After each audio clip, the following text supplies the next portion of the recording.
चलिए, good evening class. तो बेटा, जैसे कि हमारा प्रीवियस क्लास में एक्सपेंडिचर मेथड का सिचुएशन भी ओवर हो गया था, जिसमें बेसिकली हमने उसकी थ्योरी एंड उसके प्रैक्टिकल वगैरह डिस्कस कर चुके हैं। ठीक है, तो आज हमारा उन टॉपिक के रिगार्डिंग थोड़ा सा ये एक्सटेंसिव है, लास्ट टॉपिक है बेटा। ठीक है, कहते हैं methods of calculating national income. आपने तीन मेथड पढ़े थे बेटा, product method, income method and expenditure method, right.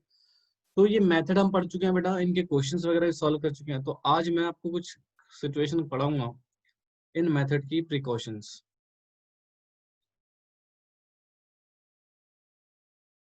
ठीक है जी।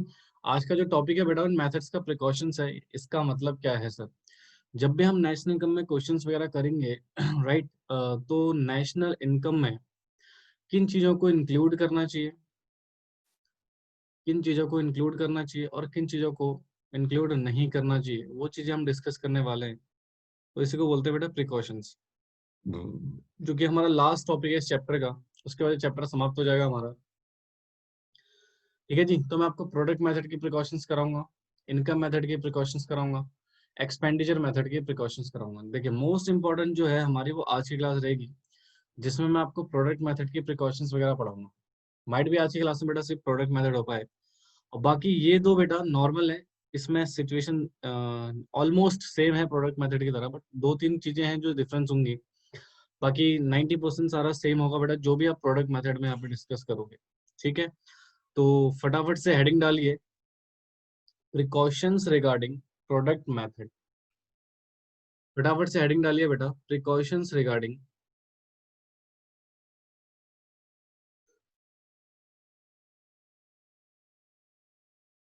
Precautions regarding product method. यानी कि बेटा यहाँ पर हम डिस्कस करेंगे प्रिकॉशंस किसको लेके बेटा, प्रोडक्ट मेथड को लेके। एक एक करके बेटा इसकी सारी प्रिकॉशंस हमें डिस्कस करनी है। ठीक है, अच्छा याद रखना, बहुत इंपॉर्टेंट है बेटा, इसमें से क्वेश्चंस आता है आगे, इन वेरी इंपॉर्टेंट। एग्जाम में 6 मार्क्स का क्वेश्चन आता है बेटा इन प्रिकॉशन से रिलेटेड। ठीक है जी, तो इसको हम लाइटली नहीं लेंगे बेटा, आपको अच्छे से इसको पढ़ना है। तो सबसे पहली प्रिकॉशंस कहते हैं value of the second hand goods, value of the second hand goods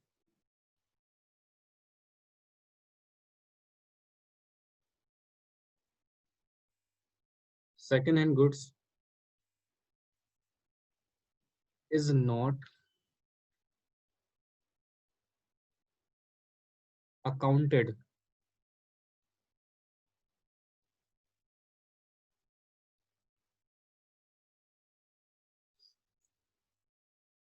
for valuation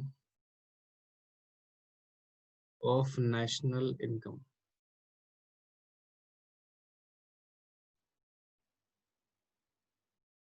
because value of second hand goods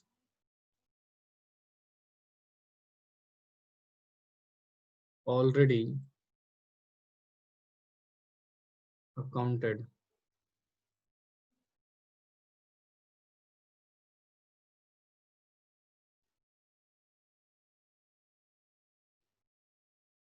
इसको नोट कीजिए बेटा। इधर देखो, एक छोटा सा एग्जांपल आपको बताता हूँ।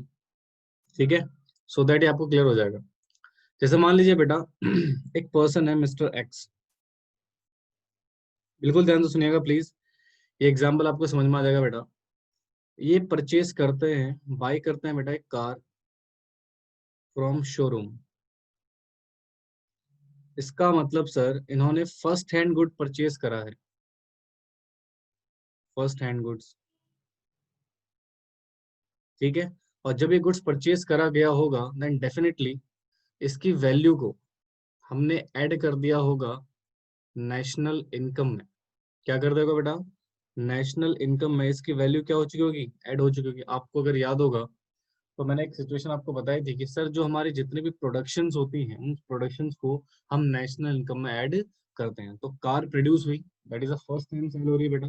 तो उस सेल को हम क्या करेंगे बेटा, इंक्लूड करेंगे नेशनल इनकम में। ठीक है। अब सर मान लीजिए this is first case and right. फिर सेकंड सिचुएशन में आफ्टर यूजिंग 5 ईयर, इन्होंने 5 साल यूज करने के बाद, ठीक है, इस गुड्स को कर दिया sold out, sold out to mister Y. ठीक है। तो यानी कि सर जो मिस्टर वाई परचेज कर रहा है मिस्टर एक्स से, जो बाय कर रहा है, क्या वो फर्स्ट हैंड गुड्स बाय कर रहा है या सेकंड हैंड गुड्स बाय कर रहा है? सेकंड हैंड गुड्स बाय कर रहा है। लेट अस अज्यूम बेटा कार जब शोरूम पे थी तो उसका प्राइस था बेटा 20 लाख रुपीज। क्या था जी? 20 लाख। और जब आफ्टर 5 ईयर यूज करके इन्होंने सेल करी, तो इस कार की वैल्यू इन्होंने जो दी है वो 2 लाख रुपए दी है। कितनी दी बेटा? 2 लाख रुपए। तो कहते हैं सर नेशनल इनकम में हमने पहले 20 लाख रुपीज ऐड कर दिया था। कितना ऐड कर दिया था बेटा? 20 लाख रुपीज। क्योंकि वो फर्स्ट हैंड गुड्स था बेटा, जो फर्स्ट टाइम प्रोड्यूस हुआ था, तो फर्स्ट टाइम सेलिंग हुई थी बेटा उसकी। तो हमने उसको क्या कर दिया, ऐड कर दिया था नेशनल इनकम में।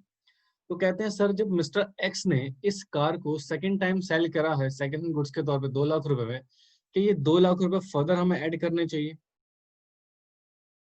मान लीजिए हमने ऐड कर दिए तो टोटल वैल्यू क्या 22 लाख हो जाती, बट बेटा इस कार की एक्चुअल वैल्यू ही कितनी है? 20 लाख। डोंट यू थिंक ये 2 लाख रुपए कहीं ना कहीं बेटा इसी में ऑलरेडी पहले ऐड हो चुका था? हाँ जी। तो सर अगर दोबारा ऐड कर देंगे तो ये प्रॉब्लम ऑफ डबल काउंटिंग नहीं हो जाएगी? तो सर यहाँ पर हम डबल काउंटिंग को अवॉइड करने के लिए, avoid to double counting,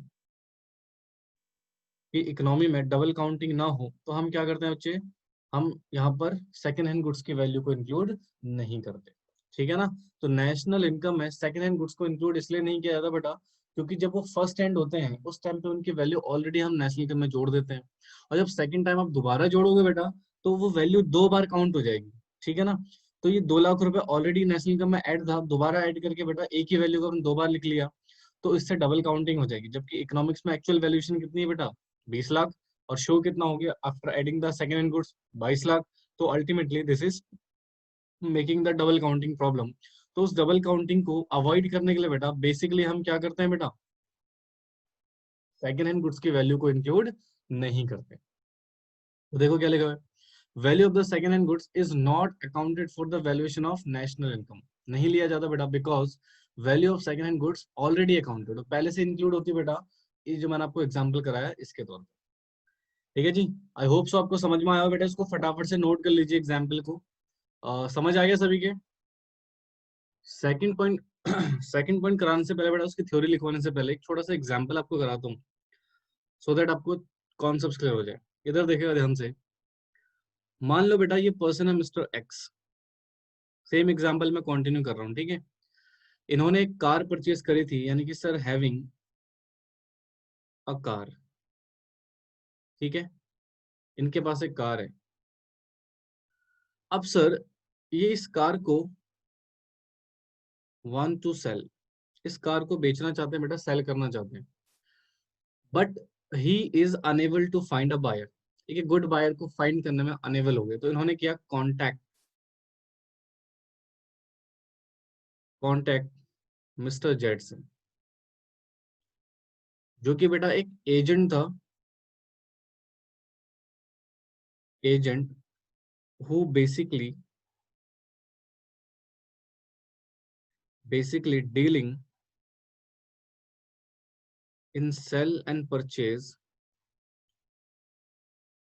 of second hand goods.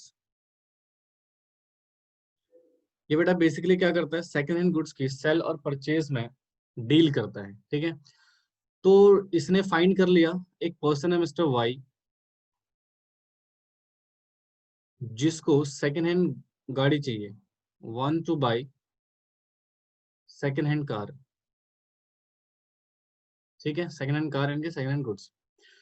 तो ये भी किससे कांटेक्ट करेगा बेटा? मिस्टर जेड से। अब ध्यान से सुनना, मिस्टर एक्स और मिस्टर वाई को कहीं ना कहीं परचेज और सेल करना, बट उनके बीच में एक अथॉरिटी बनी हुई है, एक पर्सन है मिस्टर जेड, जो कि एक एजेंट के तौर पे काम कर रहा है बेटा। अब डेफिनेटली दोनों में डील करवा देगा। ठीक है, इन दोनों में बेटा डीलिंग करवा देगा। इसको बाय करना है, इसको सोल्ड करना है, तो दोनों को दोनों बेटा इससे कांटेक्ट करेंगे, आपस में इनकी सेलिंग हो जाएगी। तो बेटा इसको बेसिकली पैसा मिल जाएगा, रिसीड मनी, जितना भी पैसा चाह रहा होगा, और इसको मिल जाएगी कार। और इन दोनों के बीच की डीलिंग किसने कराई बेटा? मिस्टर जेड ने। तो क्या मिस्टर जेड कुछ कमीशंस वगैरह चार्ज करेगा? जी सर। तो सर ये बायर से भी कमीशन ले सकता है और सेलर से भी कमीशन ले सकता है। जैसे कि फॉर एग्जांपल यहाँ पर मैं OLX एक तरह का वेबसाइट है बेटा, वो भी इस तरीके का काम करता है। तो मुझे एक बात बताइए सर, हमने इस वैल्यू को, जो सेकेंड हैंड कार इन्होंने बेची थी, इस वैल्यू को नेशनल इनकम में इंक्लूड नहीं किया था, राइट? बट के ये जो कमीशन है जो मिस्टर जेड ने कमाया है, ये मिस्टर जेड ने क्या करा बच्चे? अर्न करा है कमीशन। मान लीजिए दोनों से बेटा इसने 5,000 का कमीशन लिया तो 10,000 रुपये कमा लिए। तो क्या ये 10,000 को नेशनल इनकम में लिया जाएगा? Shall be added in national income और नॉट? तो कहते हैं जी यस, इसको ऐड किया जाएगा इन नेशनल इनकम। रीजन बताता हूँ बेटा मैं आपको। ये जो मिस्टर जेड है, भाई साहब, ये डीलिंग भले सेकंड हैंड गुड्स में कर रहा है बेटा, बट सर्विस तो फर्स्ट टाइम प्रोवाइड कर रहा है। यस और नो? सर ये सर्विस फर्स्ट टाइम प्रोवाइड कर रहा है, इसलिए बेटा इसकी जनरेशन है, सर्विस प्रोवाइड कर रहा है तो इसको इनकम मिल रही है। कहीं ना कहीं फैक्ट्री इनकम है या नहीं है बेटा? हाँ जी। तो इस फैक्ट्री इनकम को बेटा हम नेशनल इनकम में इंक्लूड करते हैं। तो कहते हैं सर सेकंड हैंड गुड्स की वैल्यू भले हम नेशनल इनकम में इंक्लूड नहीं करते, बट सर जब सेकंड हैंड गुड्स में जो डीलिंग कर रहा है और डीलिंग के जरिए बेटा कमीशन कमा रहा है, ठीक है, तो उस कमीशन को हम नेशनल इनकम में जोड़ेंगे। रीजन बेटा, रीजन एक ही है कि फैक्ट्री इनकम है, सर्विस प्रोवाइड कर रहा है, फर्स्ट टाइम दे रहा है बेटा, और इसके बदले में इसको क्या मिल रहा है बेटा? कमीशन मिल रहा है। तो इस सर्विस को बेटा हम फैक्टर इनकम बोलेंगे, राइट? इसलिए बेटा इस फैक्टर इनकम को नेशनल इनकम में इंक्लूड किया जाएगा। आई होप सो समझ आ गया होगा बेटा। तो जरा इसकी थ्योरी लिख लीजिएगा, तो किसी को डाउट है तो पूछ लेना प्लीज। हाँ जी बिल्कुल, इसको लिख लीजिएगा, इसकी थ्योरी को। कहते हैं कमीशन, समझ आ गया सभी के? हाँ जी, clear to everyone? Earn on account of, बेटा अकाउंट में शॉर्ट में लिख रहा हूँ, ठीक है? Account of sale and purchase of second hand goods, second hand goods is included in the estimation of national income, या you can say also GDP etc. तो जीडीपी को या नेशनल इनकम को एस्टिमेट करते वक्त बेटा हम इस कमीशन को क्या करेंगे बच्चे? इंक्लूड करेंगे। तो this is your second point, and I hope so आपको समझ में आया होगा बेटा। इसको फटाफट से नोट कर लीजिए, फटाफट से नोट कर लीजिए बेटा इसको। बेटा जब अगला पॉइंट हम पढ़ेंगे तो उसका एग्जाम्पल देखेंगे सबसे पहले, जैसे कि अभी हमने सेकंड पॉइंट में पढ़ा था, ठीक है ना? देखिए, मान लीजिए बेटा एक एग्जाम्पल कराता हूँ आपको, बिल्कुल ध्यान से सुनिएगा। एक फर्म है, फर्म ए, जिसका बेटा जो ऑब्जेक्टिव है यानी कि जो फंक्शन परफॉर्म करती है, that is production of cars. ये किसका प्रोडक्शन करती है बेटा? कार का। During the financial year, during the financial year 2018-19 company ने बेटा प्रोडक्शन किया 1,000 कार का, ठीक है? एज्यूम कीजिए कंपनी ने प्रोडक्शन किया 1,000 कार का। बिल्कुल ध्यान से सुनिएगा, इसमें मैं आपसे क्वेश्चन पूछूंगा बेटा, आपको आंसर करना है। तो सर जब हम प्रोडक्शन करेंगे कार का 1,000 कार का, इसमें से दो सिचुएशन आई। सर कंपनी ने 10 कार, इस फर्म ने 10 कार बेटा सेल्फ यूज के लिए रख ली, यानी कि इसको बोलते हैं ओन कंजम्पशन, ठीक है? Own consumption purpose. और बाकी कितनी बच गई बेटा हमारी?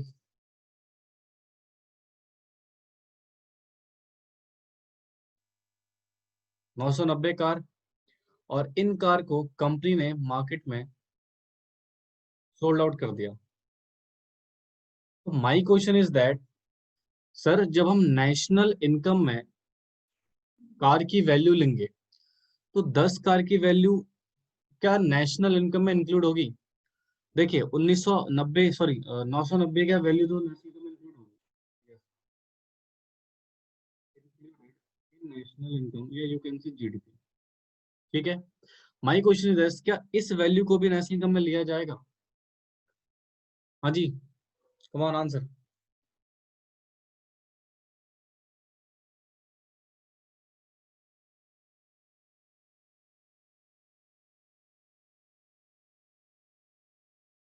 देखिए बेटा, मैं आपको एक सिचुएशन बताता हूँ। सभी बच्चों के आंसर नो नो नो में आ रहा है, तो एक छोटा सा सिचुएशन सुनना। बेटा, जब भी हम नेशनल इनकम निकालते हैं ना, हमें जो मतलब होता है वो इससे होता है, प्रोडक्शन कितनी हुई है। राइट, हमें मतलब किससे होता है बेटा? प्रोडक्शन से, जिसको हम बोलते हैं वैल्यू ऑफ आउटपुट। याद करो ना, आपने पढ़ा तो है, जिसको हम बोलते हैं वैल्यू ऑफ आउटपुट। हमें फर्क नहीं पड़ रहा कितनी कार सेल हो रही, ये हो गया आपका सेल। डोंट यू थिंक ये कंपनी अपने पास रख रही बट प्रोड्यूस तो हुआ ही है। हाँ जी, तो मार्केट वैल्यू कितनी कार्स की लेंगे बेटा हम? 1000 कार्स की। इससे हमें फर्क नहीं पड़ता बेटा आपकी कार सेल्फ कंजम्पशन के लिए यूज हो रही है या फिर आपकी कार बेटा सोल्ड आउट हो रही है। ठीक है, आपने टोटल प्रोडक्शन कितना किया है? 1000 कार का। ठीक है, तो एक छोटा सा लॉजिक और बता दूं, जैसे मान लो अगर कंपनी कार, दैट इज ये 10 कार कहीं ना कहीं यूज के पर्पज के लिए तो रख रही होगी। हाँ जी, यूज के पर्पज तो यूज तो हो ही रहा है, या तो आप मार्केट से परचेज करते हो या तो अपने खुद प्रोडक्शन किया, तो अपने ही यूज के लिए आपने उन कार का यूज कर लिया। ठीक है, तो इकोनॉमिक्स में बेटा कहा जाता है कि हम नेशनल इनकम निकालते वक्त सिर्फ किसको कंसिडर करेंगे बेटा? प्रोडक्शन को। इससे फर्क नहीं पड़ता बेटा आपने कार कितनी बेची है, कितनी आपकी कार खराब हो गई। ठीक है, कितनी कार आप सेल्फ कंजम्पशन में यूज करो, इससे हमें कोई फर्क नहीं पड़ता बेटा। हमें सिर्फ किसकी वैल्यू से मतलब है बेटा? प्रोडक्शन वाली वैल्यू से। ठीक है, तो बेटा यस, इसको भी बेटा हम नेशनल इनकम में इंक्लूड करेंगे। तो कहते हैं टोटल वैल्यू देखी जाती है, ना कि बेटा एक that is sold out value. ठीक है ना, तो सोल्ड आउट वैल्यू को नहीं देखा जाता, पूरी एंटायर प्रोडक्शन वैल्यू को देखा जाता है, और प्रोडक्शन वैल्यू को ही नेशनल इनकम में इंक्लूड किया जाता है। ये बेटा हमारा थर्ड पॉइंट है।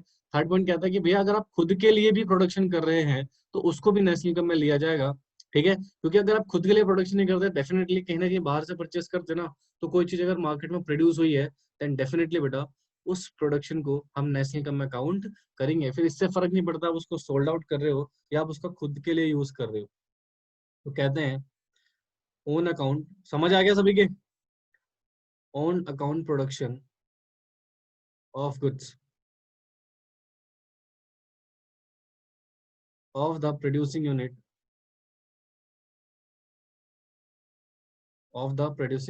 shall be taken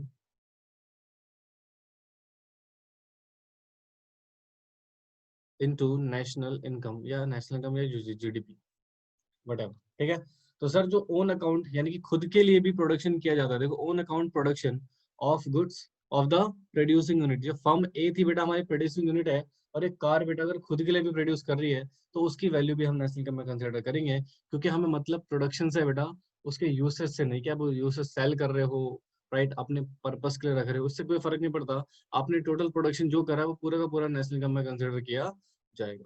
तो ये था बेटा हमारा third point, and I hope so आपको समझ में आ गया हो। इसको फटाफट से नोट कर लीजिएगा। बेटा बहुत ही सिंपल है। तो 3 पॉइंट हो गए बेटा हमारे पास। जो फोर्थ है, देखो ये भी सिंपल सा है। कहते हैं imputed value of production for self consumption.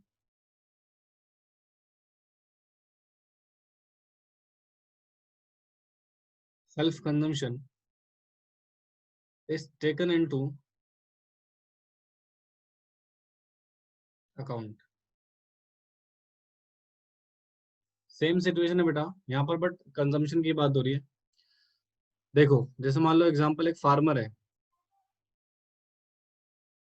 ठीक है, इस फार्मर ने प्रोडक्शन किया बेटा वीट का, वीट प्रोड्यूस करा, और इस वीट को सोल्ड आउट नहीं करा बेटा, सेल्फ कंजम्पशन में यूज कर लिया। ठीक है, यूज्ड फॉर सेल्फ कंजम्पशन। कहते हैं सर अगेन आपको सिर्फ क्या कंसिडर करना बेटा? प्रोडक्शन। प्रोडक्शन हुआ है, राइट। अब उसका यूसेस बेटा सेल्फ कंजम्पशन के लिए हो रहा है, या फिर आपका यूसेस बेटा किस लिए हो रहा है? सेल के पर्पज से। इससे कोई फर्क नहीं पड़ता, नेशनल इनकम में बेटा इसकी भी वैल्यू कंसिडर करी जाएगी। ठीक है ना, ये सेम पॉइंट था बेटा जो भी आपने पढ़ा था वो। अगला अगेन बहुत सिंपल सा पॉइंट है, ये मैं आपको ऑलरेडी पढ़ा चुका हूँ बेटा चैप्टर नंबर 1 में। कहते हैं sir the value of intermediate goods is not included in the estimation of national income या जीडीपी। उसका रीजन मैं आपको बता चुका था बेटा, already include value already included in final goods, और फाइनल गुड को बेटा हम नेशनल इनकम में ऐड कर देते हैं। तो जरा ध्यान से सुनिएगा प्लीज, इधर देखो बेटा। कहते हैं सर जो वैल्यू होती है हमारी इंटरमीडिएट गुड्स की, याद है रॉ मटेरियल, आपने फर्स्ट चैप्टर में पढ़ा था बेटा, जो रॉ मटेरियल होता है इंटरमीडिएट गुड्स होता है। और इस इंटरमीडिएट गुड्स की बेटा हम नेशनल इनकम में इंक्लूड नहीं करते। रीजन क्या था बेटा उसका, क्योंकि इसकी वैल्यू ऑलरेडी किस में इंक्लूड होती थी, फाइनल गुड्स में इंक्लूड होती थी। इसलिए बेटा फाइनल गुड्स को हम नेशनल इनकम में ऐड कर देते हैं। अगर इंटरमीडिएट गुड्स को दोबारा से ऐड करेंगे तो problem of double counting create हो जाएगी। तो इसलिए सर कहते हैं सर जो इंटरमीडिएट गुड्स की वैल्यू होती है उसको नेशनल इनकम में इंक्लूड नहीं किया जाता है। ये दो पॉइंट है बेटा, अगेन बहुत सिंपल से पॉइंट है। पहला, अगर आपने खुद के कंजम्पशन के लिए प्रोडक्शन करा है तो अगेन मैंने आपको बताया बेटा, अपने कंजम्पशन के लिए कर रहे हो या सेल आउट सोल्ड आउट करने के लिए कर रहे हो, उससे फर्क नहीं पड़ता, आपने प्रोडक्शन किया होना चाहिए और उस प्रोडक्शन की वैल्यू को हम नेशनल इनकम में इंक्लूड कर देते हैं। वहीं पे बेटा इंटरमीडिएट गुड्स की वैल्यू नेशनल इनकम में इंक्लूड नहीं की जाती। उसका लॉजिक मैं आपको बता चुका था चैप्टर नंबर 1 में कि सर जो इंटरमीडिएट गुड्स होते हैं रॉ मटेरियल, इनकी वैल्यू हम किस में ऐड कर देते हैं बेटा, फाइनल गुड्स में, और फाइनल गुड्स को नेशनल इनकम में ऑलरेडी ऐड कर दिया जाता है। और जब फाइनल गुड्स ऑलरेडी ऐड हो चुका बेटा तो इंटरमीडिएट को दोबारा ऐड करने का मतलब नहीं बनता बेटा, क्योंकि problem of double counting create हो जाएगी। ठीक है, आई होप सो आपको समझ में आ गए दोनों पॉइंट बेटा। ये इसको फटाफट से नोट कर लीजिए फटाफट से।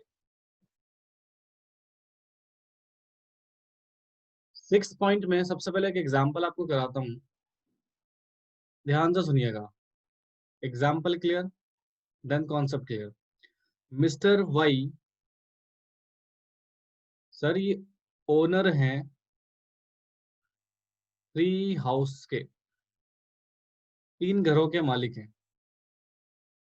ठीक है, तो सर इन्होंने कंस्ट्रक्शन किया हुआ, बिल्कुल 3 घर, हाउस 1, हाउस 2, हाउस 3। ध्यान से सुना बेटा, एग्जाम्पल बता रहा हूँ फिर इसका थ्योरी बता दूंगा आपको। हाउस 1 में ये सेल्फ ऑक्यूपाइड है। क्या है बेटा, सेल्फ ऑक्यूपाइड, ये खुद रहते हैं। और हाउस 2 लेट आउट किया हुआ है, रेंट पे दिया हुआ है बेटा। और हाउस 3 भी लेट आउट किया हुआ है, रेंट पे दिया हुआ है। ठीक है, अब सर ये जो लेट आउट किया हुआ है इससे रेंट आ रहा है 50,000 रुपीज, और इससे जो रेंट आ रहा है वो आ रहा है 40,000 रुपीज। और आपको याद है ना रेंट को हम नेशनल इनकम में इंक्लूड करते थे, तो सर इस हाउस का रेंट भी नेशनल इनकम में इंक्लूड होगा और इस हाउस का रेंट भी नेशनल इनकम में इंक्लूड होगा, यानी कि दोनों ही हम नेशनल इनकम में इंक्लूड कर देंगे। इनकी वैल्यू हम ऐड कर देंगे नेशनल इनकम में अर्थात जीडीपी में। अब क्वेश्चन ये आता है सर, जिस घर में हमारा मिस्टर वाई रहते हैं सेल्फ ऑक्यूपाइड है, क्या उस हाउस की भी कुछ अज्यूम्ड, कमॉन क्या बेटा, अज्यूम्ड रेंटल वैल्यू होगी? बिल्कुल होगी सर, क्योंकि हर घर की एक रेंटल वैल्यू होती है। तो कहते हैं क्या इसको भी हमें नेशनल इनकम में लेना चाहिए? हाँ जी बेटा, क्या इसको भी नेशनल इनकम में लेना चाहिए या नहीं लेना चाहिए? माय क्वेश्चन इज दैट, क्या इसको नेशनल इनकम में लें या ना लें? आप क्या सोचते हो बेटा, what do you think about that?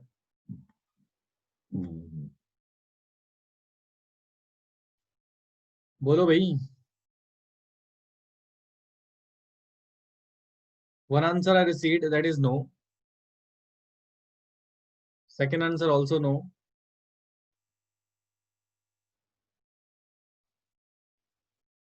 और थर्ड आंसर आल्सो नो।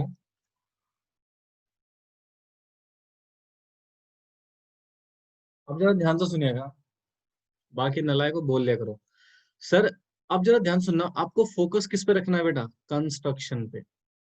घर कितने कंस्ट्रक्ट हुए हैं, 1 2 3। अब सर इससे फर्क नहीं पड़ता घर लेट आउटेड है या सेल्फ ऑक्यूपाइड है। ठीक है, हर घर की एक रेंटल वैल्यू होती है और हर घर की जब रेंटल वैल्यू होती है बेटा, तो उस वैल्यू को हम नेशनल इनकम में इंक्लूड करते हैं। ठीक है, चाहे वो सेल्फ ऑक्यूपाइड में यूज हो रहा हो, चाहे बेटा उसको अपने लेट आउट कर रखा है बेटा, उससे फर्क नहीं पड़ता। अगर अगर घर कंस्ट्रक्ट हुआ है तो उस घर की कोई रेंटल वैल्यू होगी, और उस रेंटल वैल्यू को बेटा हम नेशनल इनकम में इंक्लूड करेंगे। तो मिस्टर वाई जिस घर में खुद रह रहे होंगे बेटा, सेल्फ ऑक्यूपाइड होंगे, तो उसकी वैल्यू भी बेटा, रेंटल वैल्यू नेशनल इनकम में इंक्लूड होगी। ठीक है, क्योंकि हर घर की अपनी एक रेंटल वैल्यू होती है एज पर the concept of national income, तो उस वैल्यू को भी बेटा हम नेशनल इनकम में इंक्लूड। ठीक है जी, आई होप सो बेटा ये समझ में आ गया होगा आपके।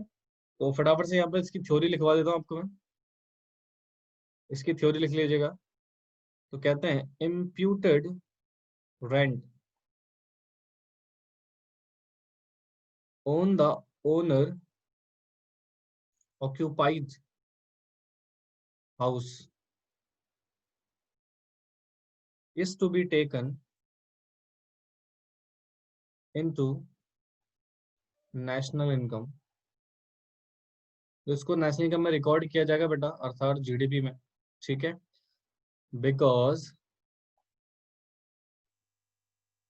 Because all houses have their rental value. ठीक है, नो मैटर बेटा कि आपको इसके लेट आउट किया है या खुद रह रहे हो, तो चाहे सेल्फ ऑक्यूपाइड हो या रेंटेड आउट, आपने उसको लेट आउट किया है बेटा, रेंटेड आउट किया है, उससे कोई फर्क नहीं पड़ता बेटा। अगर आपने घर कंस्ट्रक्ट किया है, ठीक है, तो उसकी इम्प्यूटेड वैल्यू जो रेंट की होगी उसको हम इंक्लूड कर देंगे। जो एज्यूम वैल्यू करेंगे बेटा, एक्चुअल में रेंट तो जाने रहा होगा, एज्यूम करेंगे वैल्यू को, उसको हम नेशनल इनकम में इंक्लूड कर लेंगे। ठीक है, इसको नोट कर लीजिएगा फटाफट से बेटा, एंड आई होप आपको समझ में आ गया हो। Please note it down fast. चलिए जी, अच्छा बेटा एक छोटा सा प्रश्न आपसे पूछता हूँ बेटा, जो सर्विस होती है फॉर सेल्फ कंजम्पशन के लिए हम यूज करते हैं, क्या उसको नेशनल इनकम में लिया जाएगा? तो कहते हैं सर्विस फॉर सेल्फ कंजम्पशन। देखो, गुड्स का सेल्फ कंजम्पशन तो हमने नेशनल इनकम में इंक्लूड कर लिया था, तो क्या सर्विस का भी सेल्फ कंजम्पशन होता होगा? हाँ जी बिल्कुल, सर्विस का भी सेल्फ कंजम्पशन होता होगा, तो क्या सर उसकी वैल्यू नेशनल इनकम में ली जाएगी? तो कहते हैं सर, आर नॉट कंसीडर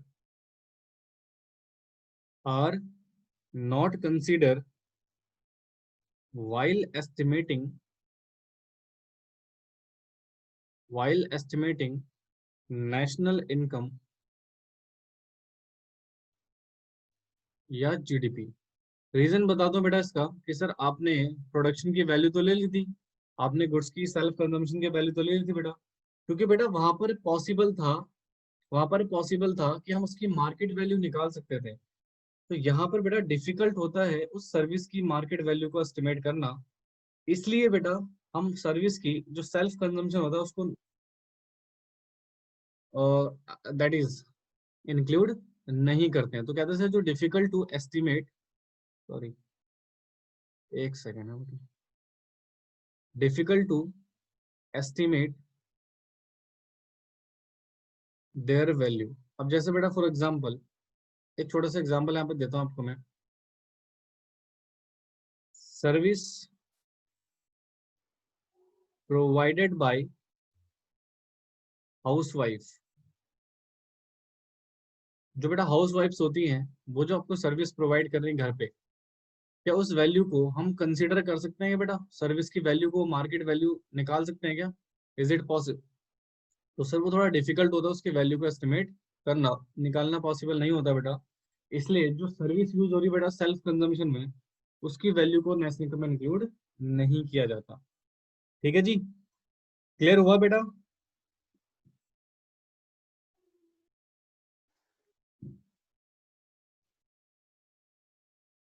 बोलिए फटाफट से, समझ आए? एक बार और सुनो बेटा, हमने देखा था, हमने दो चीजें, एक तो हमारे पास गुड्स है, सर्विस है।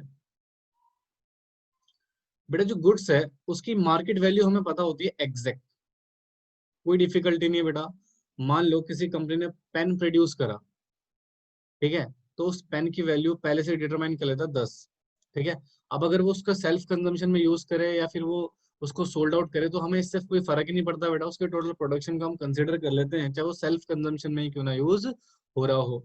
बट सर्विस की मार्केट वैल्यू निकालना थोड़ा सा डिफिकल्ट होता है बेटा, ठीक है, इसकी मार्केट वैल्यू एस्टिमेट करना थोड़ा सा क्या होता है हमारे लिए, डिफिकल्ट होता है।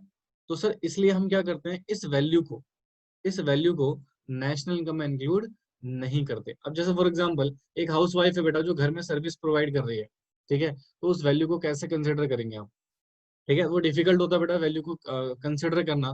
तो इसलिए सर वो जो सर्विस घर में प्रोवाइड कराई जा रही है बेटा, उस वैल्यू को हम इंक्लूड नहीं करेंगे नेशनल इनकम में, ठीक है जी। तो ये कहते हैं सर जो सर्विस यूज हो रही है सेल्फ कंजम्पशन के लिए, याद रखना सिर्फ सेल्फ कंजम्पशन की बात हो रही है बेटा यहाँ पर।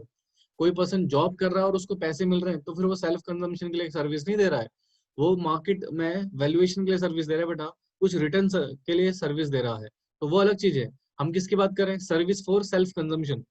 तो सेल्फ कंजम्पशन के लिए जो भी सर्विस यूज होगी बेटा, उसको हम नेशनल इनकम में इंक्लूड नहीं करेंगे, क्योंकि सर इसकी मार्केट वैल्यू एस्टिमेट करना पॉसिबल नहीं होता है, या होता भी तो काफी डिफिकल्ट होता है सर, तो इसलिए उसको नेशनल इनकम में एस्टिमेट नहीं किया जाता जो सेल्फ कंजम्पशन के लिए सर्विस यूज हो रही है, ठीक है जी। आई होप सो आपको समझ में आ गया हो, ठीक है। तो बेटा ये प्रोडक्ट मेथड की प्रिकॉशंस हमारे यहाँ पे खत्म हो गए, और आज की क्लास बेटा यहीं तक मैं कराऊंगा, बाकी हम नेक्स्ट क्लास में सिचुएशन देखेंगे। नेक्स्ट क्लास में बेटा 15 मिनट में क्लास खत्म हो जाएगी, क्योंकि बाकी के जो पॉइंट्स हैं बेटा वो आपको समझ में आ जाएंगे। एक दो पॉइंट्स हैं बेटा जो थोड़ा सा लॉजिकल बातें हैं, बाकी सारी बातें सेम है सेम है सेम है रिपीट होंगी, ठीक है। तो आई होप सो कि आपने ये सात के सात पॉइंट समझ लियो बेटा। किसी बच्चे को डाउट हो तो प्लीज आप मेरे से पूछ सकते हैं। तो आज की क्लास हम यहीं पे समाप्त करते हैं, ठीक है जी।